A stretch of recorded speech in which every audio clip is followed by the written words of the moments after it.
everyone, welcome back to my channel. My name's Jane. So today's vlog is all about a little mini vintage fabric haul and just a little bit of an update of what I've been up to this week.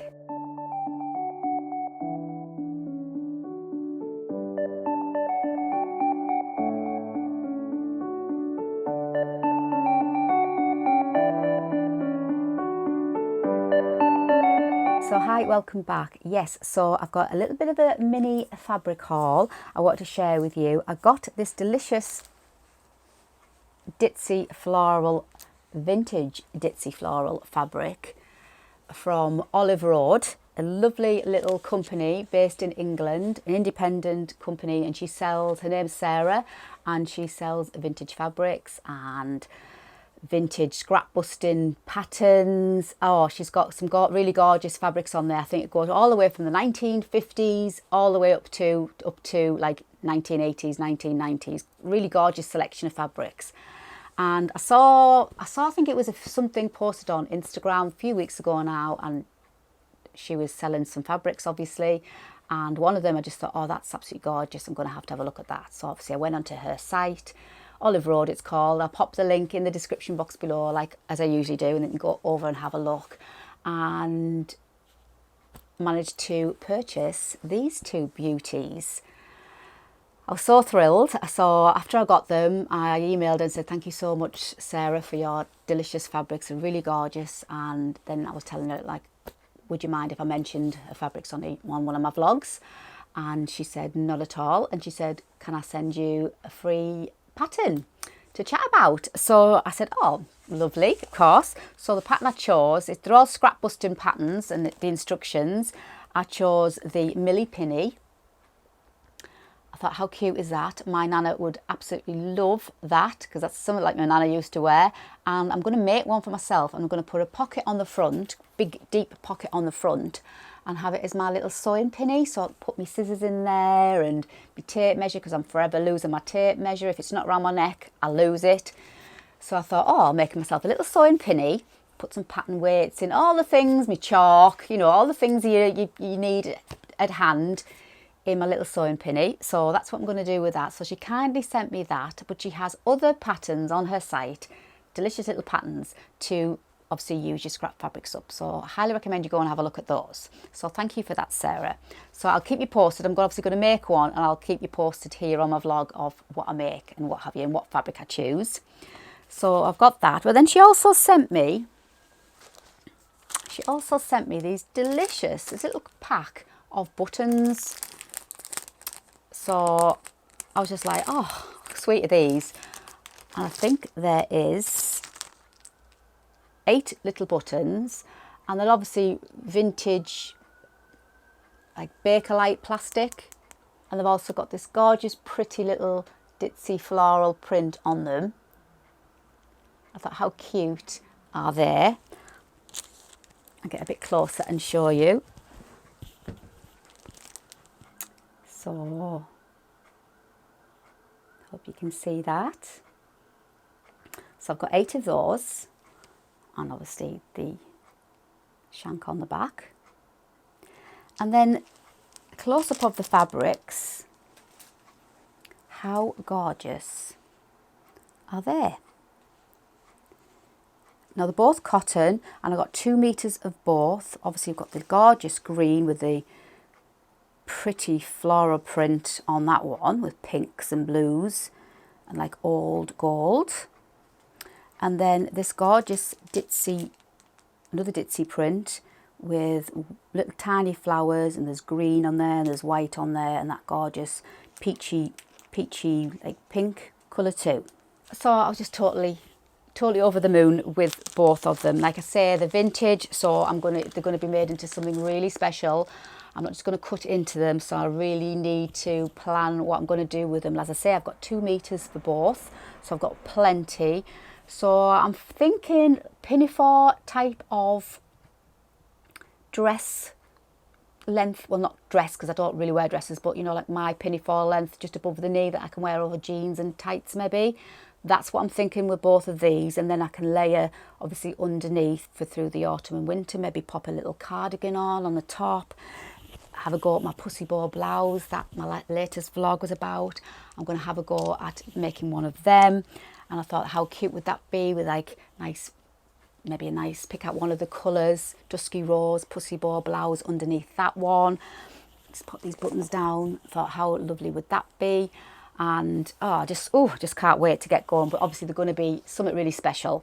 So I shall keep you posted on what I make. But I'll just give you a little bit more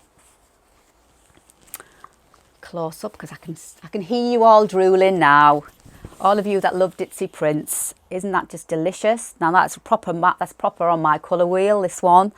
That gorgeous olive green is just right up my street, and I just love the vintage vibe. It just reminds me of the 1940s type of, you know, post-war blouses and all those gorgeous outfits that they used to wear back then. It just reminds me of that. So that's definitely going to be some sort of pinafore. It may be like a pinafore with maybe a couple of short sleeves. I'm not sure. So I can't wait to get them laundered and made up. And then this one, which I'm not sure is on my colour wheel, to be fair. I know I have duck egg blue on my colour wheel and blues. I'm not sure whether this is one of my colours, but sometimes you have to break the rules, don't you, and just go with what you like. And I really do like this one. I think it's just so, look at it. I'm just looking on the screen there. It's just so pretty. So can't wait. Really can't wait with these two. So I just wanted to share them with you. And obviously if you hadn't heard of Olive Road London and you like a little bit of vintage and you love ditzy floral, because she has a lot of floral on there, please, I recommend you go and have a look, because she has some really fabulous fabric. She's got bark cloth on there. That's that gorgeous vintage fabric that's got that lovely texture. And she's obviously got all the years, proper retro, 1960s, 1950s, 60s, 70s, 80s, all those delicious fabrics of obviously years gone by. So I wanted to share that with you, and obviously I'll keep you posted once I've laundered it and I've decided what I'm going to make. And also this last week what I've been up to is I've turned 55, so I'm now 55, probably got a few more wrinkles than last week, but who cares? I don't care. And I had a lovely birthday. I didn't get anything sewing related, but I got some money because I asked for money because I wasn't sure what I wanted. I got the usual perfume, loads and loads of flowers. I got my daughter and my daughter-in-law to be next year. She's going to be my daughter-in-law officially, but my daughter and daughter-in-law, they did me a lovely surprise afternoon tea, which I was not expecting at all. I had no idea where I was going in the car. So that was absolutely just blown away. That was so lovely. So I had that, and then I got a pamper package for my local beauty salon, which I got the voucher so I can go and spend it, but I've got I've got a whole year to spend that voucher on, so maybe go and get a nice massage or a facial. But as I say, it doesn't expire till next year, so I think what with COVID and things up in the air and what have you, I'll probably save it and maybe use it hopefully when COVID's all gone. So I got that, and then obviously got perfume and flowers and all those things. But then I also got money because obviously I thought I'm going to get things sewing related rather than then trying to fathom out what sewing related things I would like, because obviously I've got quite a lot of things.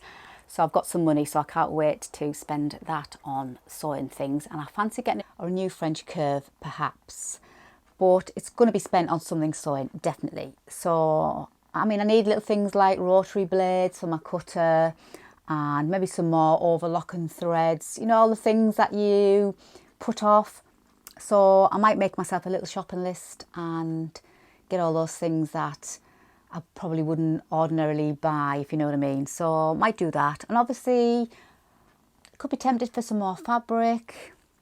We shall see. Going back to my fabric ban, if you recall, I gave myself a self-imposed fabric ban way back in June, July, I think back end of June, I think it was. And I said I wasn't going to buy any fabric until my birthday, which was just gone the other day. And I think I lasted 6 weeks. I think it was 9 weeks in total.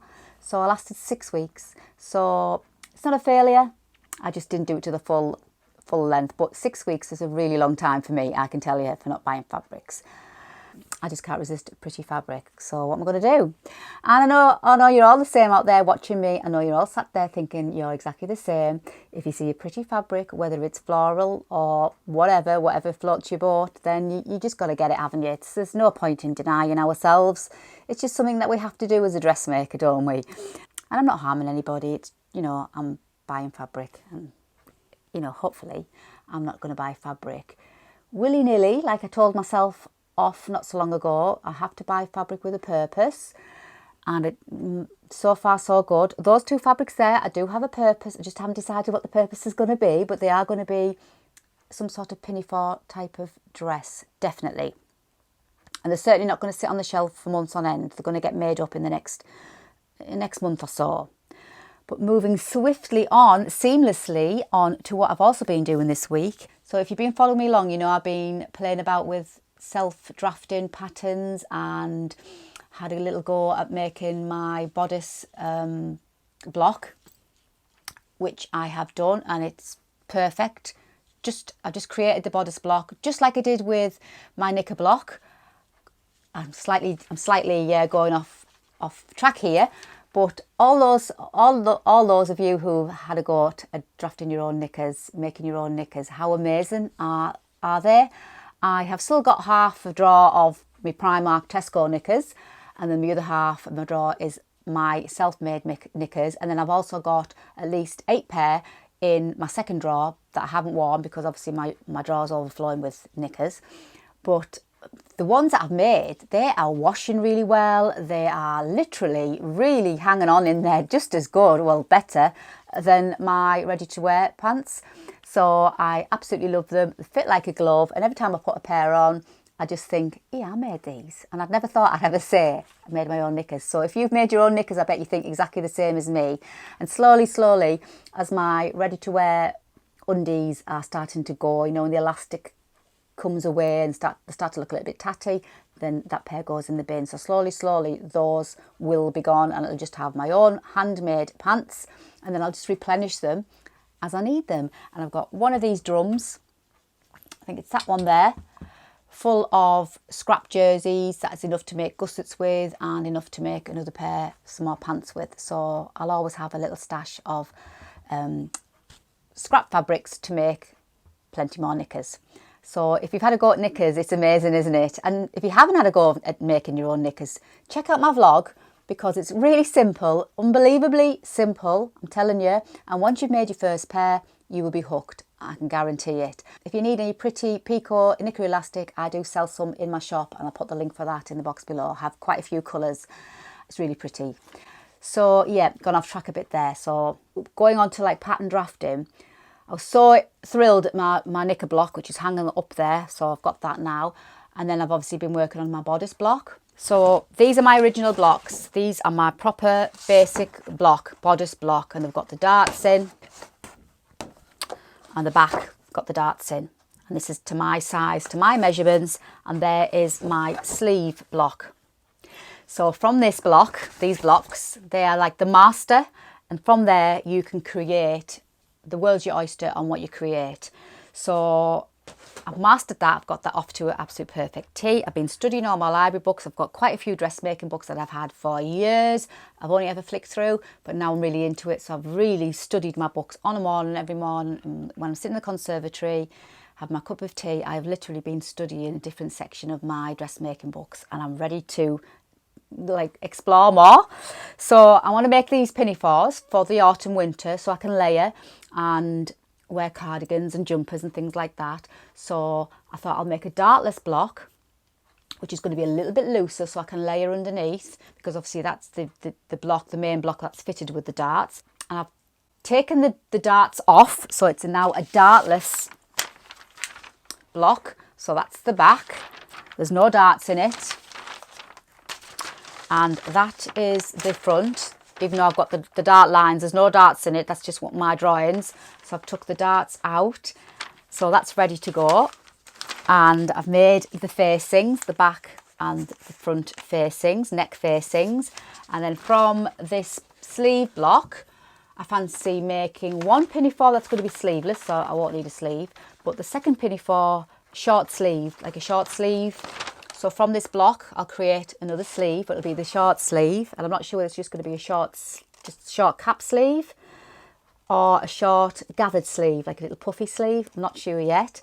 It's so exciting now. I'm absolutely loving it. So from here, and I'm going to cut my fabric out. I've got to put my seam allowances on. There's no seam allowances on these because I thought I'll leave the seam allowances off and then I can decide what seam allowances I need whenever I make anything. I might want a centimetre seam allowance, or I might want 5/8 of an inch, depending on what I'm making, depending if I want to put a zip up the back or anything like that.